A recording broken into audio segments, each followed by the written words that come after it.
fellow vets, almost every single veteran that I see has a rating for headaches, a VA rating, that is actually too low. And I'm willing to wager that right now, yours is too. Today, we're actually going to kind of nerd out a bit. We're going to dissect an appeal here and show you why your rating for headaches is lower than it should be, and more importantly, the one key factor to setting the record straight and getting a significant boost in that VA rating. I'm Jordan Anderson with VA Claims Academy. Let's head to the board.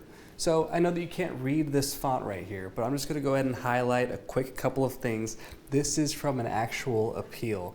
Now, if you've watched my videos before, you know that I'm not actually a fan of going through the appeals process. That's something very specific, which includes going to court, going to, this whole Washington, D.C. courtroom process that can take years. But I appreciate when people do, because the public records that are a result of this process are very detailed and give us some intel on how to win our claims efficiently. So here we are. This is a veteran who, most likely like you, is rated for 30% for headaches, these migraine headaches. Now the key things are right here. So headaches are assigned, and I'm going to go ahead and highlight this. Headaches are assigned ratings based on the frequency of prostrating attacks. I'm going to go and explain what that word means here in a second. Now this is diagnostic code 8100. You don't need to know that.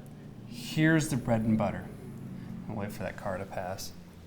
A maximum 50%. And really, this is the target for most individuals who have headaches. A lot of you qualify for this, so hang in there. 50% rating is assigned for migraine headaches that have prolonged attacks, completely prostrating, very frequent, and productive of what's called severe economic inadaptability. Now watch this.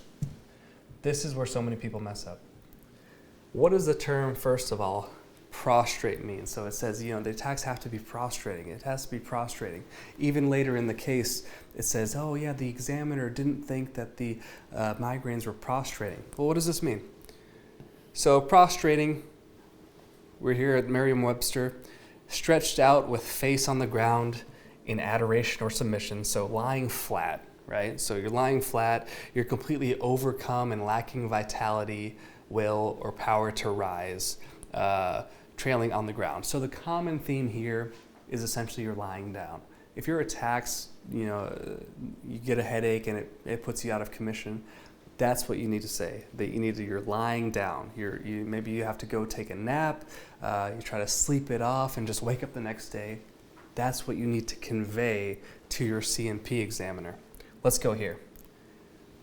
We know that we have a couple of things that we need to convey, and everything else, in fact, nothing else really matters, right? So when I tell you about personal statements and bringing them to your C&P exam, this is so important because more is not better, right?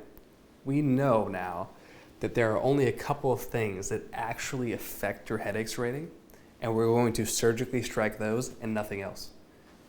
Here's how we do it. Prostrating, we know that means lying down. How can we convey in our own words, right? You don't want to go in there and say, oh yes, I have these prostrating attacks. No one talks like that, right? They're gonna kind of see right through you, and you might step on egos. How do we, in our own words, convey that we have prostrating attacks in a way that's short and sweet? Okay, I have to lie down. That's about it. I have to lie down. If you just say that sentence, when I get these attacks, I have to lie down. I have to try to take a nap. I have to sleep it off. If that's accurate for you, boom, done. Prostrating. Next. It really is this simple, y'all. You just have to know what you're attacking here. Frequent. Now, this is subjective, right? Who's to say what's frequent and what's not? I'll tell you some intel here. The actual DBQ form. When you go to your C&P exam for headaches, the doctor is looking at a form and they have a couple of radial buttons they can fill out. The very most, in terms of frequency that they have, is more than 4 per month. So if you have 7 per month, if you have 8 per month, you're just going to want to say, hey, I have more than 4.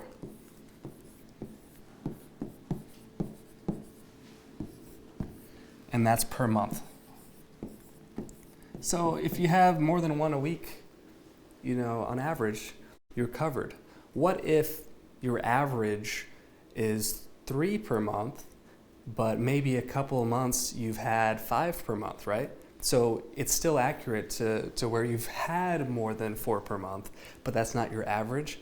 Well, here's what I would say. You want to frame it as, I have these attacks and they occur upwards of 5 times per month, right? It's all about how you're framing the truth. Here we go. We're almost halfway done. Prolonged. Again, subjective. But if these attacks are lasting 15 minutes, it's kind of safe to say, that maybe they're not prolonged.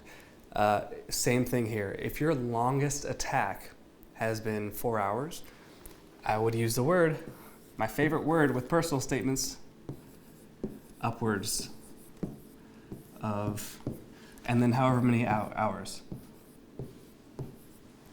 Upwards of however many hours. You're framing it for your real worst day, your real worst part of your reality. That's what you want to get on paper effectively. Hit them hard and hit them where it hurts with these key portions here. Here's the reason why you're rated at 30% or maybe 10% and not 50. This is where almost every single veteran goes wrong, and it costs you a good solid 20% off this rating. Economic inadaptability. The actual 38 CFR says severe economic inadaptability. No one can tell you what's severe, in terms of your cash. So what you need to do here is talk about how your headaches are affecting your income or your household's income. This could be a few things. It could be directly you're using sick days.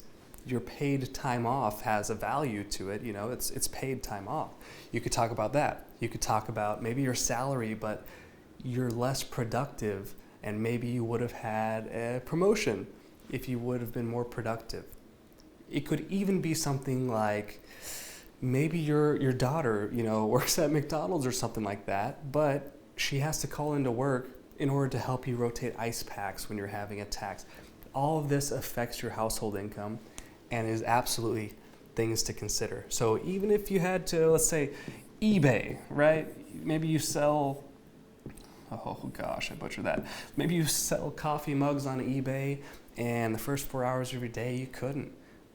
This is your economic impact. I'm telling you, anything that affects you for multiple hours per day or multiple days per month, you are having an economic impact. It's just a matter of articulating that and being honest and upfront with identifying that. So, just to go ahead and summarize, we only have 4 things here that matters for your headache to get your household, get you the rating that you deserve. Let's pinpoint them accurately. Prostrating, what does that mean? You have to lie down. Put this in your personal statement. Okay, frequent. If you have more than 4 per month, if you've ever had more than 4 per month, you use the term upwards of however many you've had during your worst month in the personal statement. Keep it short and sweet.